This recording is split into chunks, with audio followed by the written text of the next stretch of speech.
Fala pessoal, tudo beleza? Começando mais um vídeo aqui no canal do Rangel Campos Machado. Se você é novo por aqui, já vai se inscrevendo no canal, assim você vai ajudar a nossa comunidade no YouTube a cada vez ficar mais enganjada. E também se você gosta de bater aquele papo sobre o mercado financeiro e notícias atuais, temos um grupo no WhatsApp e o link está na descrição. Lembrando também que nada desse vídeo é recomendação de compra, hein? É uma sugestão de estudo para vocês. Beleza, pessoal? Então, no vídeo de hoje nós vamos falar sobre esse ETF do Banco Itaú, que ele paga dividendos mensais. Se você gosta de ETF que paga dividendos, esse pode ser uma sugestão para vocês. Aqui você não gosta de ficar analisando os ativos, entrar todo dia na corretora, ver como é que tá, né? O ETF faz todo aquele serviço para vocês. Então, esse ETF é o Divid 11. Ele começou aí na Bolsa Brasileira lá em junho de 2024, né?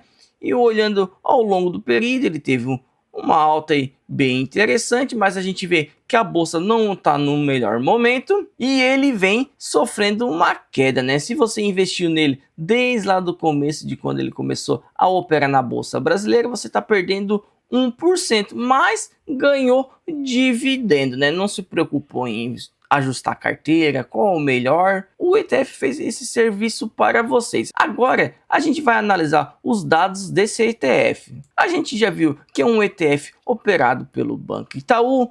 A taxa a gente vê que fica na média de quase todos os ETF que são administrados, 0,50%. Mas lembrando também que quando você tiver valorização da cota desse ETF e não quiser mais ter ele na carteira e for vender ele com lucro, né? Por exemplo, você comprou ali a R$100, ele chegou na cota 150 e você obteve um lucro de R$50. Então você vai ter que ter o imposto de renda, vai pagar ali o imposto de renda dele na média aí de 15%. Lembrando também que logo aí esse ano a Receita criou o sistema Revar, então lá na B3 você já vai ter um imposto calculado certinho para você pagar. Se você acha interessante eu fazer um vídeo sobre esse assunto, diz aí no comentário também, beleza? A gente vê também que tem um patrimônio líquido aí na casa de quase 71 milhões de reais, é muita pouca coisa, né? Tem um volume de 2 milhões de reais e o último dividendo ficou na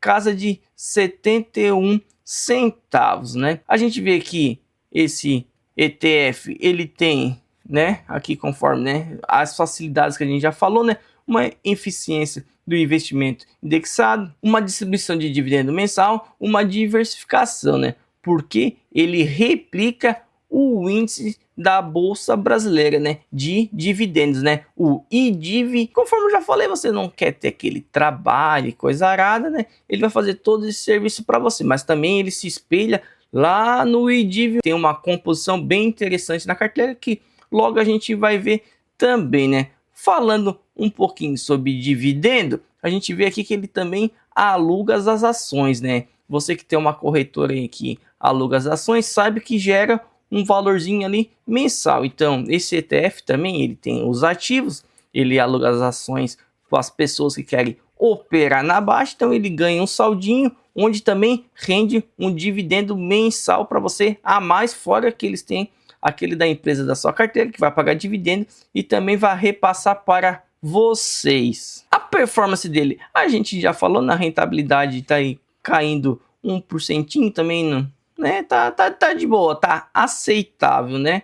O histórico de cotação, patrimônio líquido, se você quiser olhar mais, né? Os índices, como é que tá, né? É sempre bom analisar. O volume também é interessante, né? Ele tem um volumezinho ali interessante que a gente viu na casa, uma média, né? De quase 2 milhões de reais. E se você tem um patrimônio alto, quiser vender aí 1 milhão, 2 milhões no dia, pode conseguir vender ele, mas vai alterar o valor da cota, né? Às vezes não vai ser aquele valor que você vai conseguir vender. A composição dele, conforme a gente já falou, né? Ele replica o índice IDIV, né? A gente vê que está atrelado bastante a banca, energia elétrica, a setor de distribuidora, mineradora, siderurgias, né? Então, né? A maior participação dele aí são nessas empresas CEMIG, Petrobras, Banco do Brasil, Vale, Bradesco, né? Banco do Brasil de novo, Bradesco, a Vivo. Você também assim, né?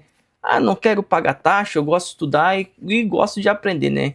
Eu acho mais fácil comprar as empresas. E eu não dou a sugestão de adquirir esse ETF, né? Se você não tem tempo de estudar, quer que um terceiro administre e faça tudo isso para você, o ETF é uma boa opção. Mas se você tem um tempinho ali, 30 minutos por dia para estudar um ativo, olha só, quantos ativos que ele já deu aqui que você pode estudar e ganhar dividendo direto e ter também até mais valorização do patrimônio. Eu acho melhor aqui no Brasil comprar direto as empresas. Você compra as 10 melhores, olha as 10 melhores desse índice, começa a estudar, faz um filtro ali, então vai ser muito melhor do que você comprar esse ETF. Mas é opção de cada um, né?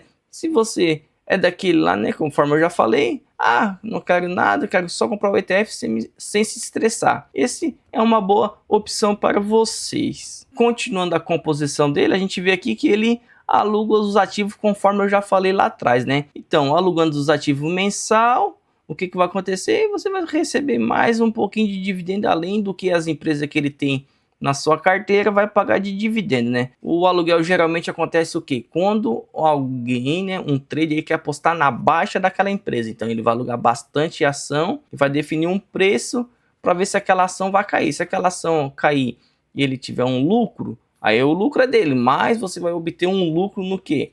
De emprestar essa ação para ele.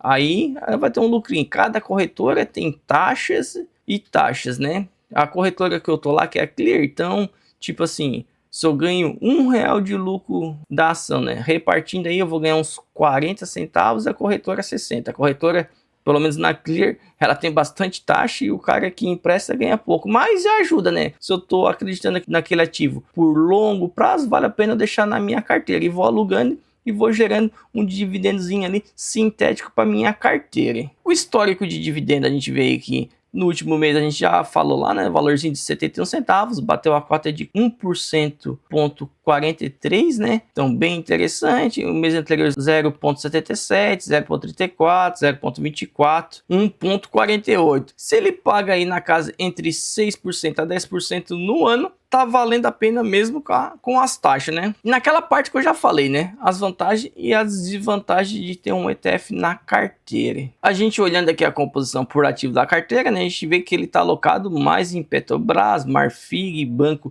ABC. Então a gente vê que é um pouquinho diferente lá do índice IDIV, né? Mas ele replica as empresas que estão lá. Então ele faz um pacote, o analista vê o que está melhor no momento, pagar dividendo, ou às vezes pega num preço bom, que depois pode alugar essa ação e render mais dividendo. Então ele vai fazendo toda essa administração para você sem estresse. Aqui tem as taxas, né? Pessoa física, a gente sabe que o ETF paga um pouco mais de taxa, tem que pagar imposto de renda. Então a gente já sabe mais ou menos como é que funciona o fluxo do ETF, porque aqui nesse canal a gente posta bastante coisa sobre o ETF. Agora diz para mim, o que você acha de ter esse ETF na carteira, ou se pretende ter, né? Se gostou do vídeo, deixa aquele like, compartilha com um amigo e também se inscreva no canal, beleza? Fui!